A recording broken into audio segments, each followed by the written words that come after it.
After over 25 years of marriage, we've learned that successful couples have great friendships, put each other first, and focus on light just as much as love. We believe marriage should be fun and easy. Our goal is to share our journey with the hopes of helping others build strong, happy relationships. Join us as we continue to create our lives beyond I do.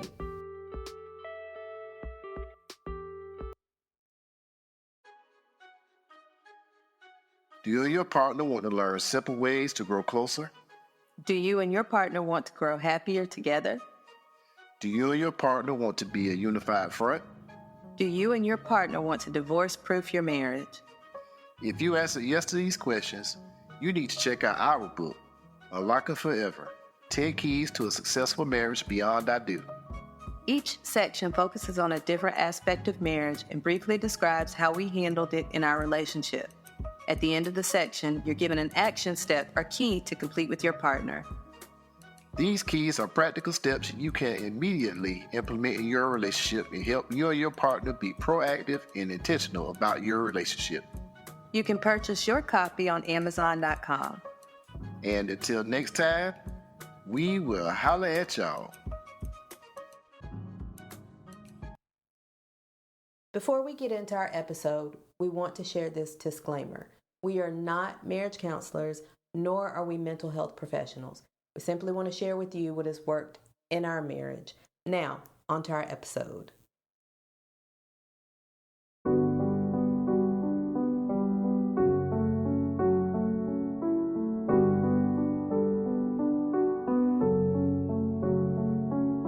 All right, we'd like to welcome you back to another fabulous episode of the Beyond I Do podcast.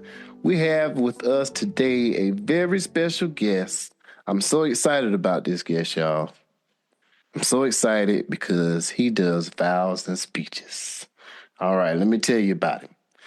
Our guest today is Brian Franklin, who is the co-founder and CEO of Vows and Speeches, which he founded in mid-21 with his wife and business partner, Nicole Franklin.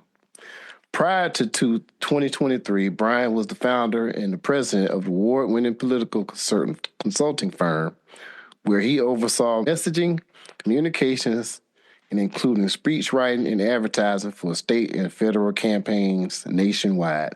He also served for 10 years as a board member for the Bipartisan Trade Association, American Association of Political Consultants. But we're not here to talk politics with him. We're here to talk vows and speeches. So, Mr. Brian, I'd like to. First of all, thank you for having me. I'm excited to be here too, and I'd like to publicly apologize for all of my previous political work that's left us in the state that we're somehow responsible for the state of everything. Yeah. When we look at the timeline of your pivot. It makes for sense. itself. I actually started pivoting like in 2015. I think I was starting to pivot away, and right. I didn't successfully pivot completely until later, And so, since we've talked about the pivot, how did that pivot take place and lead you to where you are? And if you could tell us about Vows and Speeches, what it is that you do, and like I said, how that pivot led you to where you are. Sure. I mean, what we do is really connected to what I used to do. We help people write their wedding vows, wedding toasts, wedding speeches, ceremony scripts for when you have friends and family officiants that aren't perhaps that experienced at writing an 8 to 10 minute narrative. But we also help people practice the delivery of those things. And it's very similar, at least in terms of its skill set, to the kinds of things that I was doing as a political consultant when we were working with campaigns and the formulation of messaging and debate prep and just general media prep for politicians, many of which had never been in public office before, never gotten in front of an audience to talk about anything really substantive before. So so the skills of getting people prepared in that were very similar. I did not foresee and could not have foreseen my entry into the wedding industry. It was something of a bit of an accident. I had because I was doing that kind of work, I had been asked by some friends and family members to officiate weddings. I had been asked to help them write their wedding speeches and other kinds of writing, and so that stuff was just there, and it didn't really become a business idea until I got very desperate to leave politics and then started looking at what do I do? What can I do that allows me to still work remotely, but also would be fun and be about as far afield from politics as I can get. And Right. And so, through a series of things, I thought, well, maybe wedding speeches, and I later wound up talking to some people in the wedding industry, and they suggested adding vows and ceremony scripts. And I'm like, really? And it just kind of took off from there. But it's been a journey. It's like any other industry. If you go in there blind, you don't know. Not to pull politics back in, but it's the Rumsfeldian unknown unknowns, right? Like there's the things the things don't that you don't know, and the things you don't know that you don't know. Right. Yeah. And so so I've had to learn all of those latter things, but it's been an incredible experience. The people that I deal with every day, from my clients who are in love and want to talk about it, to the industry, which is it's a hospitality service industry that is designed to make people happy. I mean, that's the point of this. And so it's a very, very different experience than being in politics, where that's not the priority, really. Right. And fun fact, you were doing that in the state of Florida, correct? I was doing it. Our clients were nationwide, but I was based in Florida. Yeah. Oh, okay. I remember you. A lot of our work was in Florida. Oh, okay. Yeah. I see why you got out. But that, look, I'm very conscious of the fact that I don't want to contribute any longer to divisions. I want to bring people together. Right. Exactly. And I've got great friends on the opposite sides of whatever politics I have, and I want to get back to those moments where we can try and find some kind of middle ground. And weddings and marriage is a good thing to talk about. Yeah. So the people of Florida, we're here for you too. Very much so. Yeah. Not to argue, but we're not far from there. So it's we're still in the South. So it's like we have that. The differences. We see the differences. We're stealing all your water, right? But the wonderful thing is you could there was a time you could talk to people and have your differences and still have a conversation and it be on a level of some intellect. And now it's just kind of like, well, I just see my way, and that's all I see, and that's what it is not it's not without some irony that I was recently quoted in an AP News article about how to keep politics out of your wedding. Right. That's fantastic. So walk us through the process when clients reach out for they're creating their vows or they're coming to you for speech. What is that process like? It's more or less the same process, whether I'm helping someone write their vows or a wedding speech, or if, we've had people come to us for other kinds of events, for presentations to eulogies. And it always starts with an interview. So, you hire us, we set up a time to do an in-depth interview. It's usually somewhere around an hour. Sometimes it could be more depending on what we're doing. And that's my opportunity to play reporter and to get to know you and your relationship and find out those details that I don't think a lot of people are asked very often, and so, but they're pertinent to the things that people do on a daily basis with their spouse, or how they interact, the roles that they have in the relationship, the ways they solve conflict, the ways that they find things to laugh at, what they've gone through, the battle scars. And the questions are really designed to find color in the relationship. And then my job is to take what might be an hour's worth of interview and compress it down to perhaps 1 to 2 minutes of vows, or 3 to 4 minutes of a speech. And I'm looking for those different little stories, those different little items that just make people feel good or smile, or are great descriptors of why they love each other. And so it's been illuminating, because even the most seemingly mundane relationships that are, they go to work, they come home, they hang out, they do dinner, have within that period of time some amazing things to talk about. That's wonderful. So what are some of the most common mistakes people make when writing their vows? I think the most common mistake is an imbalance, where one person might have put a tremendous amount of time and thought into it, and it's of a certain length, and then the other person clearly did not. Right. And it might be too short, or it might be full of cliches that are, too common to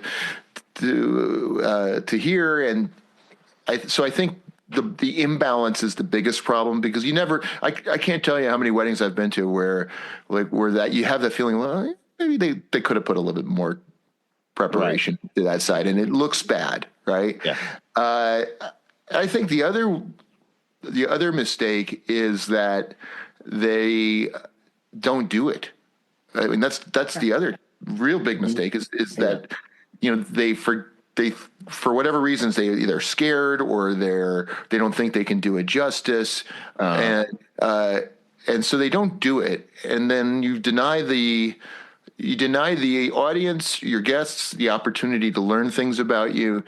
But more than that, you're denying you and your partner that moment of looking into each other's eyes and hearing out loud in front of an audience a declaration of your love. And so I think, you could do it.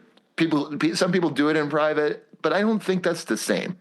Right. And you're not going to treat it as seriously as you would if you were saying it in front of others. So I think it's important to do it in front of others. That's why you're up there having a wedding in the first place, in front of others.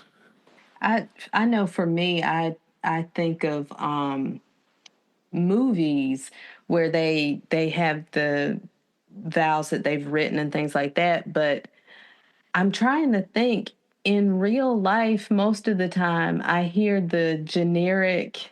Yeah. It really depends on. Yeah. I mean, if you're getting married in a church, for example, there's a script, and that script is pretty, it's pretty solid, and doesn't leave a lot of room for improvisation. By the way, as I said that whole bit about doing it in public, the irony is we didn't do our own vows.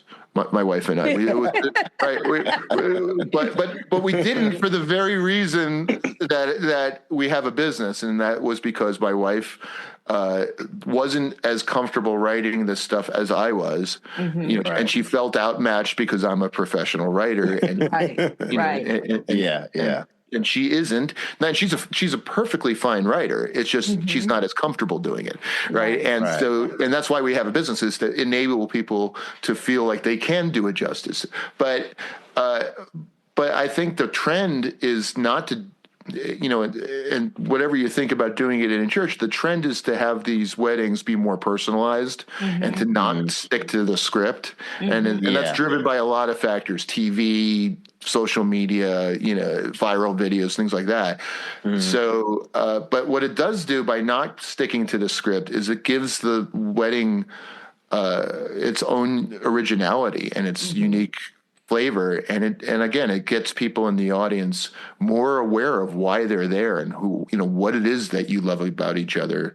And that's the part. I think when people do their own vows, that's the best part of the wedding, Right. because that's when you're getting that first person raw feeling of love, and seeing it expressed in front of you in a beautiful way is just. I cry every single time. Every single time I do. I cry at commercials too, but and after meeting you and discussing it, during our first meeting and looking at the testimonials and things on your site, I can see where, like I said, my perception is either the generic, traditional vows, or on movies and things where and it usually comes out of something that has happened where they end up writing vows that are, and so to know that you offered this service to where people can, like you say, customize those things, and you can make that a moment where you actually share real, genuine feelings with people, I think it makes a difference. Right. And part of it's the specificity, right? Like just, just not saying I'll be there forever. But saying I'll be there for you when the Falcons lose. And it's a great vow. Byron's wearing a Falcons shirt right now. That's why I said this. If you're listening, but saying I will be not just I'll love you every day, but saying I already love you every day, and I'm going to make as many days in my life possible to experience that, right? Things that are more honest and specific really make it more fun to listen to, but it's also more real for you. Right. Yeah, that's fantastic. And like you said, and then the audience gets a glimpse of some of what's going on inside with it's not me writing I always have to overcome that initial impression of wait, is this going to depersonalize it by getting someone to help me? Right. Yeah. And it's the opposite. It's I'm helping you make it more original and more specific, and find those stories that maybe you aren't thinking about, but they're really great examples of why you guys work together. Right.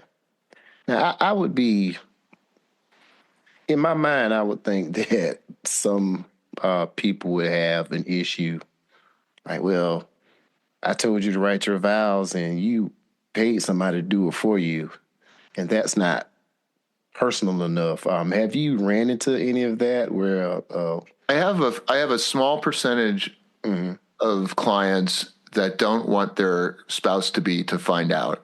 And of course we observe that request. We don't publish their video or like that. But so they're conscious of that. I think it's an unnecessary fear because I know what the outcome's going to be. Right. What does happen sometimes is that after they do this beautiful job, they change their mind. Yeah. And they tell them, because they realize that this actually is them. This is not me writing for them. It's me editing what they've told me in a nice way. And they do get, it's not like you don't get revisions. You get to change you get to make it yours. You can rewrite it. You can do whatever you want with it, really. Right. So it's, some people see it as the start of the process for them. And it's just, let me get some stuff down on paper and then I'll change it myself. Some people want me to do all the revisions. Either way is fine if I've advanced the ball in the right direction and you feel there's value to that. But I think that's, that's an understandable first reaction. As people get to know this as a service, as as more and more people get to hear this message, I think they'll realize that we're not making this any less personal. We're making it more personal, and it is right, and then they'll be fine. Right. So you have worked with the bride-to-be, the groom-to-be, but also with family members. Yes. What are some of the things that come out as you are interviewing these family members for speeches? Do you ever have like shocking moments where they say something that kind of you didn't? Oh yeah. Oh sure. Yeah. No. I do a lot of father of the brides and mother of the brides, mother of the grooms, whatever it is, right? And I think some of the stuff that they tell me privately, right? They're not all fans. Okay, they're not all fans of their child's spouse to be. Some of them are not quite as excited about it as you'd hope them to be. So you have to definitely find the gold and in there and sit in the river and sift through some sand to get to it. Right? but I think on the other side of it, it gives me an opportunity to get a different perspective of their relationship. Most of the time, I would say most of the time, the parents are very happy with the choice of spouse, and they really like him. They spend time with him. They really enjoy him, and then what I start to get a sense of is their relationship from afar, which is always different than it is from the first person accounts, and that's a cool perspective. The other thing that I often ask people if they're giving a speech, or especially if they're the ceremony officiant, if they're married, I'll say something like, "What do you think? You've been married for X amount of time. What did you need to learn, or what skills did you need to develop, or what attributes did you need to have for this to last as long as it did, and for it to be successful in whatever way it's successful for you now?" Right, and that's when you get a really fun array of answers from from discussions about patience, from time management to some of them are like, "Oh my God, I wouldn't say this is successful. We've just made it work. We've just made it work for 30 years, right? Like, this isn't, I don't know if I'd call it success. We've just lasted, right? I mean, we haven't physically harmed each other. Look, the car still runs and gets to the store, but I wouldn't take it on a long trip, right? And that's kind of the approach. So, but you do get some advice, and some of that stuff really has been, for me, as a married person, I'm getting all of this stuff from the beginning of the relationship through people that have been married far longer than I have, and it's all been great input and helpful. Yeah, no, that's fantastic. So you've been doing this from 2021 up until now. So I know you have some fantastic stories, some out of this world stories. Can you share with our listeners a few of them? Well, I can share you disaster stories that. Would you want the disaster stories or kind of the love stories? A disaster story and a love story. Yeah, that'll be balance. Okay, yeah. We'll start with some of my favorite love stories. Some of these things come out of such small little events in people's lives. There's one couple that met. They kind of knew each other.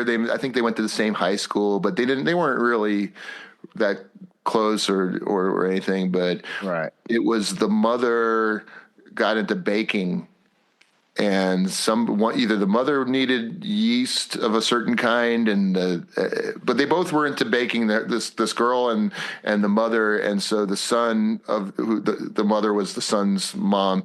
The son kind of reached out and bridged them together, and that created a friendship between the mother and the future fiance that led to the whole, and it was really nice. It was one of those those things that that was just like a kind of a random hook, random detail that someone paid attention to that turned the whole thing into something else. Wow. There's so many stories. Another one that sticks out to me is there was a couple that went, and the first date, he took her on a motorcycle, right? And she jumped on the back of a motorcycle, and she was joking about how well, what do you do with your hair that day, right? Like, how do you wear your hair if you know you're going to be wearing a helmet? And but he took her on a motorcycle, and they went on a graffiti art tour, and then they had barbecue, and I'm like, that's a dangerous thing to have on your phone. Oh yeah, right. But, on the motorcycle, but then again, you're the one that jumped on the back of some random dude's motorcycle. Right. Yeah. So I guess so things like that make me laugh, right? But they're sweet, and you can make something out of them in the vows. You can have fun with it, right? The wedding speeches, boy, I'll tell you, I've heard some incredibly terrible stories about how they have gone wrong because in ways that somebody should have known better than to leave unmonitored in this way, right? But people that if they have this bad judgment, then you probably knew they had bad judgment to begin with, and maybe should have gotten them guidance if nothing else. But the groomsmen who seated the other groomsmen. It was the best man who seated the groomsmen told them to get their keys ready, and then at some point in his speech said, "Hey, if you've had sex with the bride, jingle your keys." Right. So they jingled their keys, oh my goodness. The sister who complained that she couldn't believe that the ugly duckling got married first. Oh. I think the worst story I've heard, I mean, first of all, a lot of the problems happen when people go too long. Yeah. And they destroy the timeline and all that. But then you had I don't know how or why this happened, but this is, again, these are luxury weddings these are happening to, with planners and people involved. But a friend of mine who's a wedding photographer told me a story about how one of her clients, she was at a wedding, and apparently the father had gone to South America and with his son, and they went to a brothel together, and more unusually shared a prostitute apparently, and decided that he would disclose this at some point in his speech, and it destroyed the wedding. I mean, crying, people walking out, end of the wedding kind of event, right? And yes, that is an unusual thing that you probably wouldn't have predicted.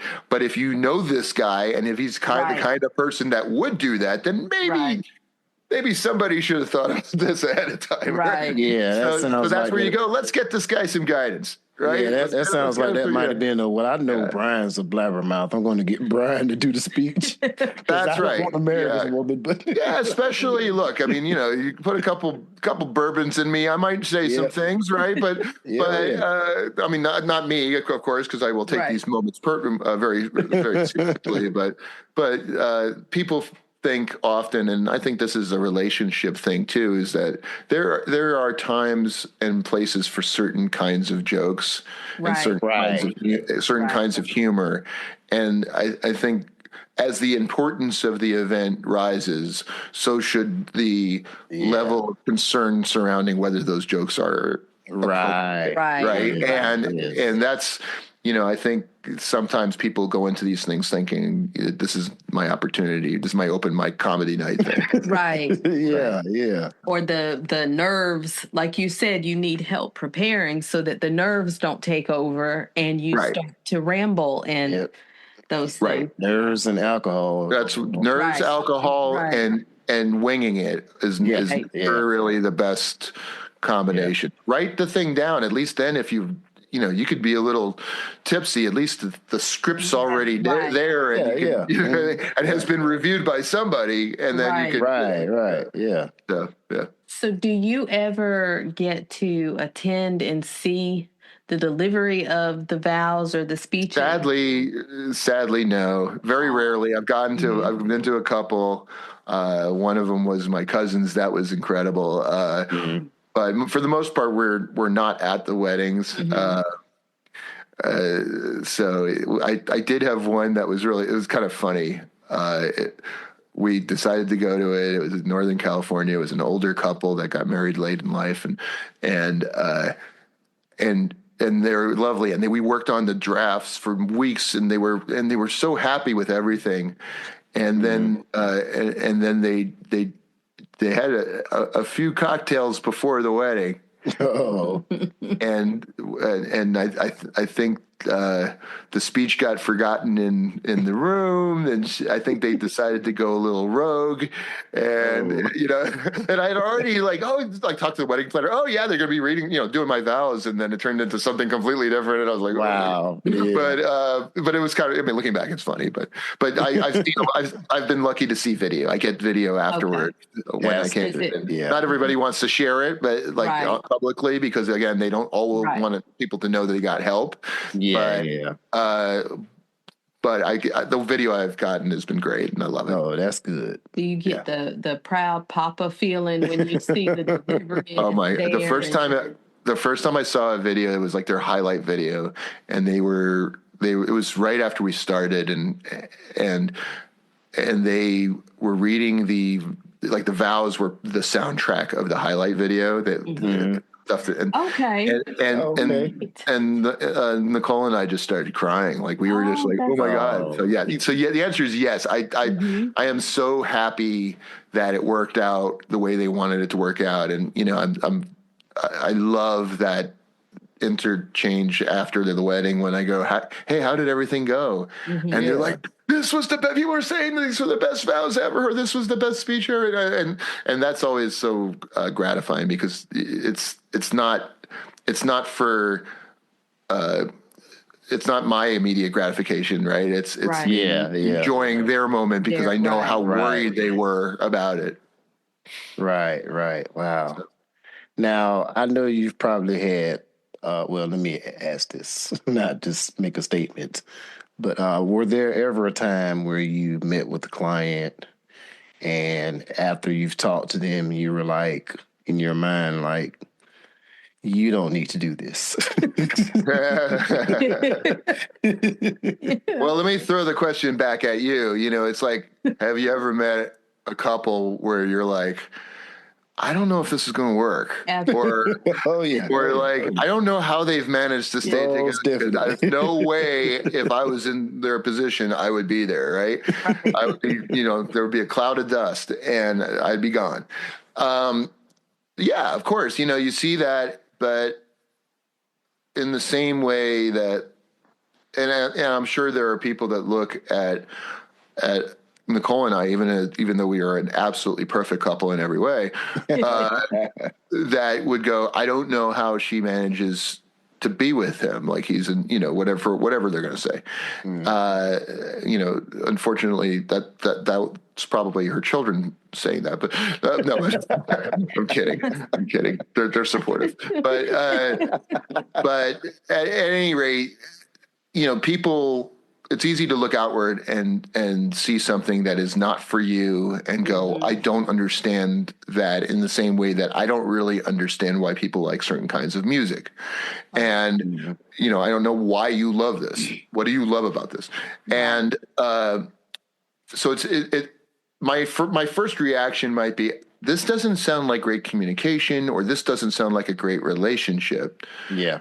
But it might also be exactly what they need. And they might, as long as they're happy with it, then what do I care, right? My job is to make them feel good about what they're saying.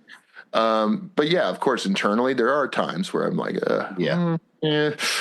Most of the time, though, that happens very infrequently. I think most of the time I feel that by the end of the process, I've learned why they love each other. Right. And I've learned those little things that this person that seemed like not that much fun, that I begin to get some insight as to why they are fun and what they do to make it nice. Yeah. So you mentioned earlier, the different couples that you've interviewed at different places in relationship and things that you've picked up, and some of those things you've applied. What's one bit of advice or wisdom with regards to relationship that you have picked up that kind of stuck with you? I think both Nicole and I want to say this carefully because I love my parents. I love, they've been married for over 50 years. Mm-hmm. I don't know how they did it. I have no idea how they did it, but I think that when I started to hear particularly younger couples, millennials, Gen Zers, talk about, well, we just sit down and we talk about our feelings, and we talk about what's bothering us, and then we work it out. Mm-hmm. And I was initially like fascinated, like, wait, you don't yell at each other? Like, what are you talking about? Right? You don't storm out of the room? What are you like? What is going on? Is that really emotion? Are you telling the truth? Like, how is that possible? Right? Well, there's no way you guys don't just scream at each other at some point. Right. And I press them on it a little bit, but they're being honest, and I think there's a lot of reasons for this. I think one of them is that their parents didn't do that. Their parents were very calm, rational people that might have had marital therapy themselves, and who knows where this has been passed down or how. But for me, there was just, again, very loving parents, very loving to each other. But when there was conflict, they liked to yell. So you learn that that's what you do. Right. And or what, perhaps for some people they go the complete opposite direction, and that's not what you do. But for me, I think I was more of a yeller. And so listening to these stories, I think that you start to deconstruct how that happens. Like, what is it that they're saying to each other that allows for them to do this? How do they maintain that honesty about how they really feel without being confrontational or being sensitive about it, at least? And so there's some tactics, but I think also one the other day that I hadn't heard of before said, she didn't come up with this. She read it in a book somewhere, but it's like, if you're in a real fight, if you're having it out and you both recognize it, one person should just say, give the signal, and you're supposed to slow dance for like a minute. Just get in the room, stop fighting, and slow dance for a minute. Slow dance. Right? Wow. And she's like, and it works because it's silly and you get close and it's loving. It's a little loving and close, and it's not, you're not swing dancing, right? You don't swing them right out the window, or into a wall, right? It's slow dancing, and so I mentioned this to Nicole, and we had some kind of disagreement, like a week ago, and I forgot which one of us said it, but we're like, we gave the signal, and then next thing you know, we're slow dancing and we were laughing. Right.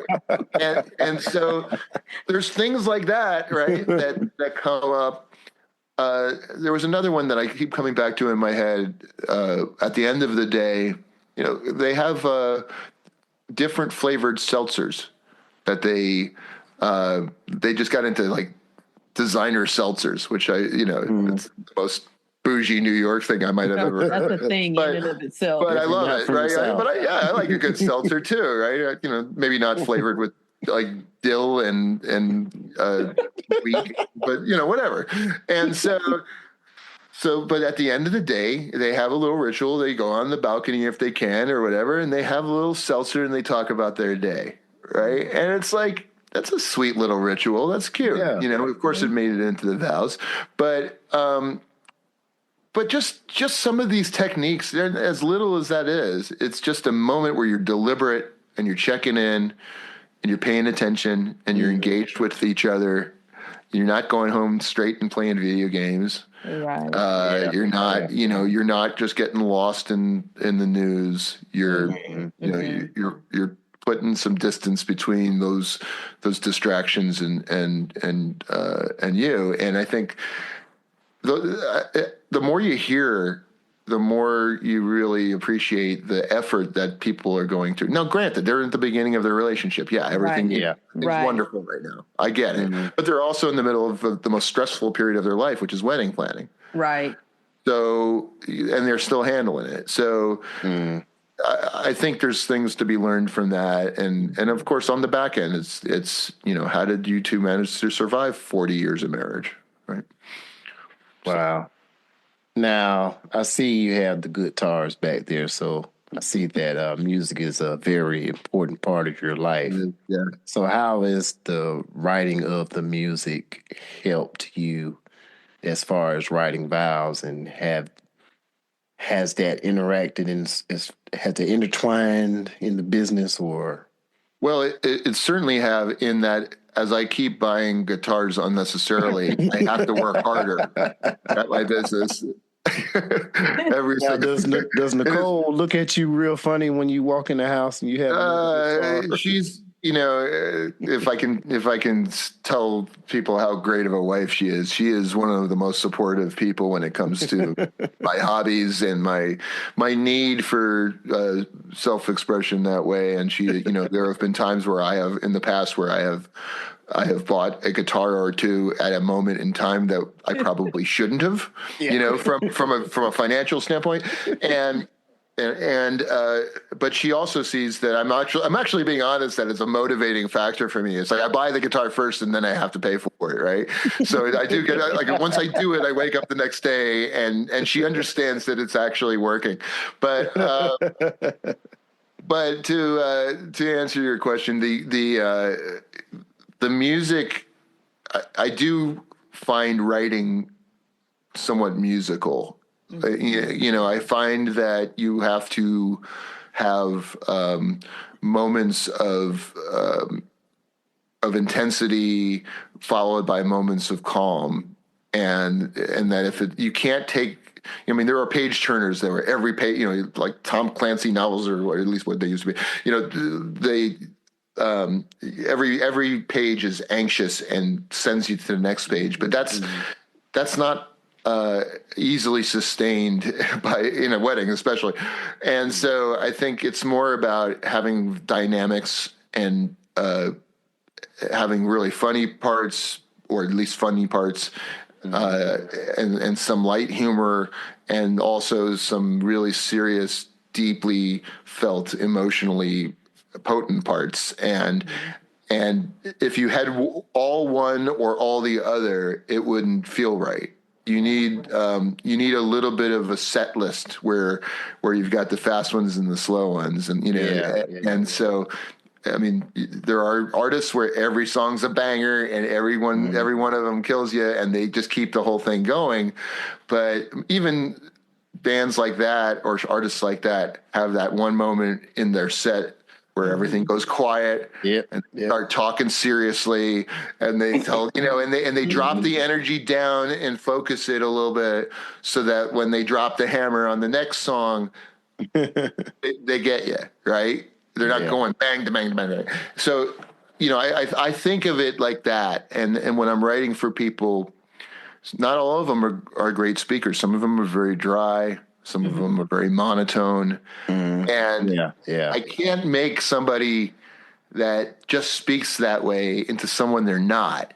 Right. But I can, within the range of their abilities, make that more fun.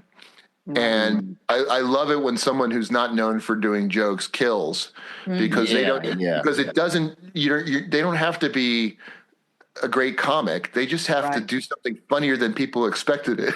Right. Right. So that's or just relief from that really serious tone. Yeah, Right. we'll do it. So that's how I think about it. But it's a good question. I mean, the music part of it is very informative, and for me, that's how I burn. You know, I'm too old and beat up to really be an athlete anymore. I can't go out, can't go Same. out and go play. I can't go out and play 3-on-3. I'm going to hurt myself. Yeah. So now, you know, I kind of rip off some guitar leads for a little bit while jamming along to something, and then I feel differently. So That's yeah. Gotta have that outlet. So what's next for you? What's next for Vows and Speeches? we, you know, we are trying to get the word out. That's why, you know, it's one of the reasons why we're doing podcasts and whatnot. But, you know, we want people to just understand that help exists. It's okay to get help, and what you're going to get on the back end of it is something that is entirely you. Right. And as that message gets out there further, we were very lucky to be featured in the New York Times. We were, you know, we've gotten a really good amount of press in the wedding industry, but still, you know, every year there's another 2.5 million weddings in the United States. So I've got a challenge, which is to get to enough people, and both in the industry and directly so that they just know that whether it's a wedding speech or something else, that they can get help. And once they know help exists and it's okay to get help, I think there will be a tremendous growth curve. But right now it's just keep it going, get to a point where we can keep buying guitars. And Whatever motivates you. Yeah. Look, I mean, you know, I was looking for a way to survive outside of politics. Right. I found that. You know, I want to keep growing this business and get it to a point where people know that if you want something of this kind of flavor and work with someone that has my kind of personality, that you can. Right. And that's it. Yeah.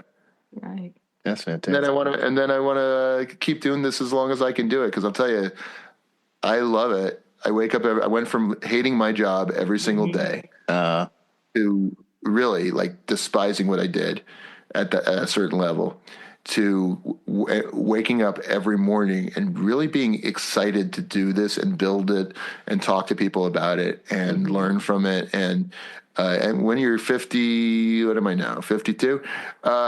When you're 52 and you have something like that in your life that's new, that feels exciting, that's and that you can put a kid-like energy into, that's a real gift. And so I'm very blessed to be able to do this. That's exciting. That gives me hope.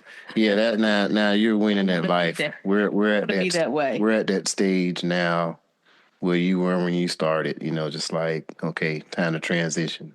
Trying to feel I'll tell you one thing. You know, it's taken. This was not an easy endeavor, and we will, you know, and I don't want to overstate where we're at, but I do want to say that when you believe in what you're doing and you enjoy it, it will carry you through crushing amounts of startup debt, and it'll carry you through the remains of the pandemic. It'll carry you through tragedies or illnesses and things like that, because that's the belief that you need to have in yourself or in what you're delivering to keep going. And and I was talking to some other people in the business the other day, and I said, well, how long did it take you to really hit stride, to really feel like you hit stride in the business when and most of them said between 3 and 5 years. Okay. And that doesn't mean like it wasn't sustainable or profitable or anything year or two, but it was like before they really felt like they were getting there. It was 3 to 5 years. And I think a lot of people start businesses and they think, hey, or they transition into something and it's supposed to have that immediate, hey, look, it's going to blow up. I just need a year. We're going to make it happen. Right. But I think maybe you delude yourself into that so you can do it. Right. Exactly. I don't know if I had sold Nicole on, hey, look, this is going to be a 5-year process before we're really, truly able, right? I don't know that she would have been quite as enthusiastic as she would be when I was 4 years ago going, look, if we just get like 1% of the market, Right. Yeah. So I think look, I was very, very lucky, just to be able to be in this and do it and meet people like you. Thank you. We have enjoyed our conversations with you. Yes, we have. I can only imagine the calm that you bring with your clients. They're coming to you at this point. Like you said, it's a stressful time. There's nerves. And I'm sure you put them at ease and then give them something that they can take and create another memory. Yeah. So thank you for that. That's an awesome thing. It's been an honor to be here and talk to you guys, and I really appreciate the opportunity. Of course. If anyone wants to find out more about your services, where can they find you? They can find me at vowsandspeeches.com. That's VOWSAND speeches.com. Instagram is Vows and Speeches. Brian Franklin, just search Brian Franklin, Vows, Speeches. You'll find me. You'll find me. Reach out. I'd love to hear from you. Well, thank you so much for joining us. Thank you for sharing. Thank you. The teal guitar back there keeps waving at me. It's beautiful. The green one. Yeah. Yes, that is beautiful. Yeah, that is a Jeff Beck Stratocaster right there. Yeah. I keep counting more. You just moved. There was one behind. I know. Yeah. The first time we saw 3 when we had the meet and greet. This is how. Imagine how Nicole feels. Yeah. Yes. I have to. I need to write some love songs to her and make. That's kind of how I feel when tools start arriving. Yeah. I work to support my spending habits. It's really that's what it's all about. That's what we work for, to support those spending habits. Not just to love people. It's also I've got needs. Exactly. So once again, we want to thank you for joining us on this episode of the Beyond I Do podcast.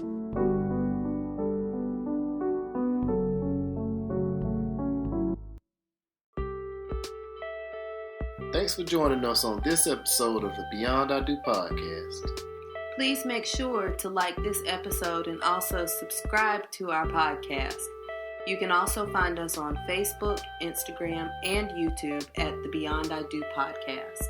And until next time, we will holler at y'all.